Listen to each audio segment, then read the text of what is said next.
mental health, that shit is whack. The nigga got me feeling like I'm on crack. Got me feeling like I don't know what I'm doing. Got me feeling like... That's what it got me feeling like. And unfortunately, I can't give you guys a rhyme because this is about my mental health and it's not working. So it's just symbolic of what I'm going through. But guys, welcome back to my YouTube channel. Today I am speaking about mental health and my journey with it.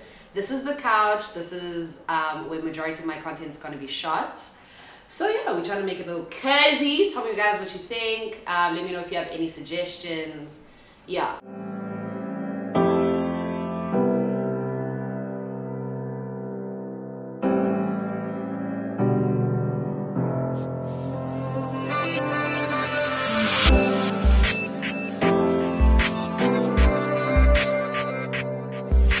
This might be a very hard video for me because it is something that's very dear to my heart and it is something I do suffer from.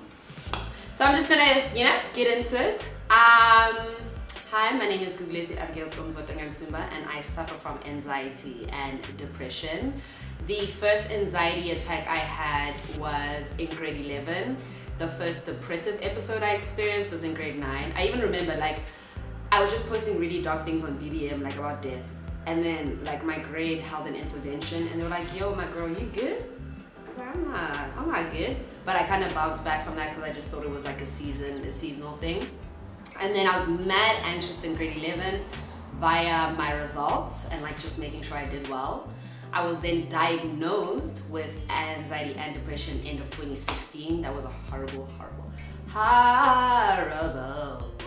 time for me.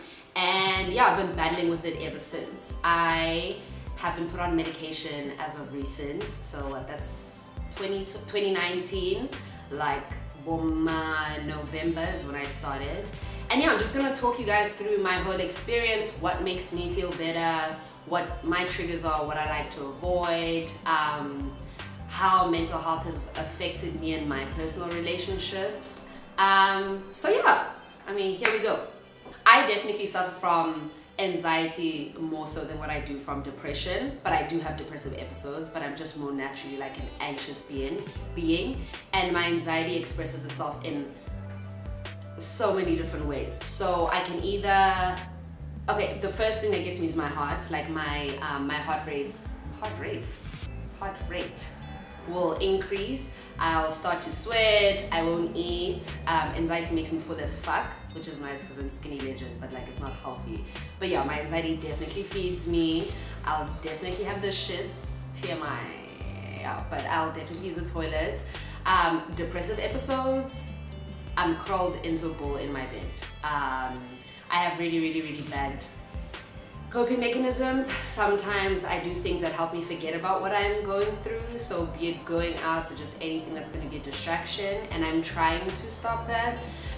Guys, I'm just making this video to chop because I myself don't have the answers, and hopefully this does encourage us to just generally have these conversations, and maybe you guys can help me. But things that make me feel better are prayer, being near the ocean, my friends, doing something that makes me feel like I'm helping someone or helping myself. I think that with anxiety and depression, how I deal with it, which is also a bad coping mechanism, is that I pour myself into other people because that makes me feel like I'm doing something, even though I'm putting myself last and I'm actually not taking care of my mental health. So I gotta fix that. Now that I say that out loud, I'm realizing some things. I've definitely had suicidal thoughts. I'm in a better space, but I'm not quite sure that I'm in the space that I need to be in. I'm not 110%. School is a trigger for me. Niggas are a trigger for me. Family members are a trigger for me. Shit friends are a trigger for me. Uncertainty is a trigger. Not feeling good enough is a trigger. Anything I just am not certain about gives me so much anxiety. So my future, small things I don't just wake up and get out of bed. In the other video, in my get to know me tag, I got a question asking what is my morning routine, and I kind of was I roll out of bed and I just go with the day. And honestly, I do need a routine because as a person who suffers from anxiety and depression, you wake up and you genuinely just don't know how to go about your day. I stay in bed and yeah, I kind of give myself an hour to gather my thoughts. If I need to cry, I'm gonna cry. If I'm gonna try go back to bed, I'm gonna try go back to bed, and then I start my day. I know that with these two things, that like starting the day is the hardest part of it, and once you do start it, it does get better. I struggle with school. I don't want to get emo, but I struggle with school. I know I'm smart, I know I'm capable, but UCT as a campus, unfortunately, is triggering for me. But I've also, like, my identity is heavily embedded in the fact that I am a student. So when I'm not doing well at school, it just feels like I'm failing at the one thing I'm supposed to be doing well at. I hope I'm making sense. My parents have obviously sent me to Cape Town to get a degree. And it's taken me way longer than what it should have, because I do struggle. And if I'm keeping it a buck, like, just with my journey with UCT right now, I'm not quite sure where I'm at. I am in a better space. I am close to finishing, but I'm not quite sure if that's like something I do want to do, because I'm not sure if that's, as much as I'm better, I'm well aware that UCT could take me to the pits quick, fast, in a motherfucking hurry. So yeah, I'm honestly not sure. If you guys see me on campus in 2 weeks, and clearly I decided to come back, if you don't mind your business, don't text me, don't ask me about anything, bruv, because Mandem is not there. Yeah, it makes me sad, because my mental health has really robbed me of a lot. It's robbed me of like genuine connections, be it romantic, be it friendships, be it enjoying the simple things in life. Like, it's so much harder for me to do that. It's so hard, like, battling voices in your head every day. I think the craziest part about it for me is that it robs you of like the simplest things in life. So obviously, like, getting up, taking a shower, brushing your teeth, eating, getting dressed, looking nice is all a part of taking care of yourself and like self-love, because if you love yourself, you'll take care of yourself. And the way my mental health has affected me is that I don't love myself as much as I should. And I'm getting there. Oh my god, I thought I wasn't gonna do this. Okay, I'm getting there. It sucks, it breaks my heart that me taking a shower takes so much out of me. It's like fucking 5 steps away, but like getting out of bed and taking those 5 steps, I can't even explain how much it takes out of me. Or going to school, like, I know I have a tutorial, I know I want to get a degree, I know I'm smart, I know I'm capable, but like, it just feels like I'm not. So yeah, I'm better though. I know it doesn't seem like it. I was in a really dark space. My friends will tell you, my mom will tell you, people thought I wasn't coming back, but I'm back like a motherfucker never left. Okay, let me speak about something positive. Things that genuinely help me. So with anxiety, I burn scented candles, incense. I recently got an oil burner.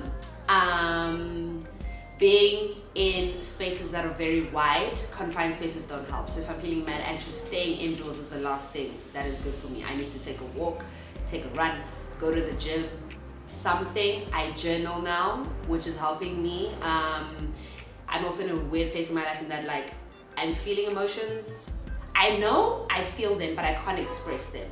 So my friends will know that something is up, and I can't, like, I can't voice that.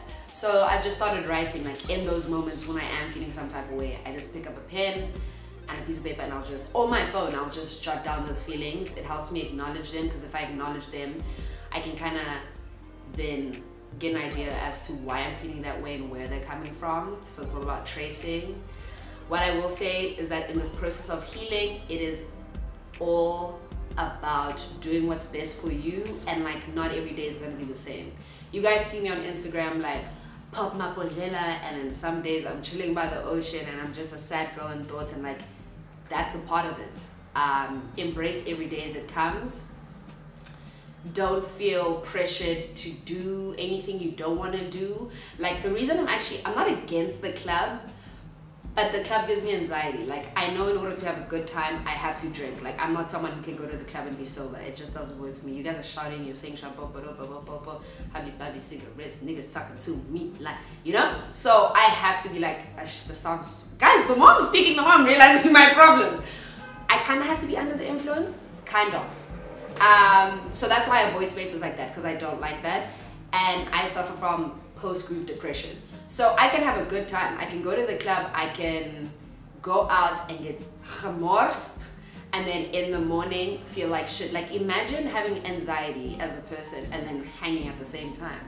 Surely those are the pits of hell. Sure, like, so I'm very particular about my space and who I have in it and what I do. And also niggas, like, unfortunately I am someone who cares about people's opinions a little bit. So I really just do try to keep my team super tight and have them reinforce who I am and just reassure me all the time. Yeah, guys, that's all I'm really gonna say about mental health. I want to have more videos like this. This was more like a diary entry, just to let you guys know where I'm at. Let me know where you guys are, if you have like coping mechanisms. Oh, one more thing I wanted to talk about: anti-motherfucking depressants. So I was against them for the longest time, and then my therapist was like, sis, get your shit together. And then I was like, sis, and she said, sis? I said, sis. She said, sis. I don't know. So I started antidepressants, and I'm not going to lie, the first month was horrible for me. I'm on Serdep as we speak. I had no appetite.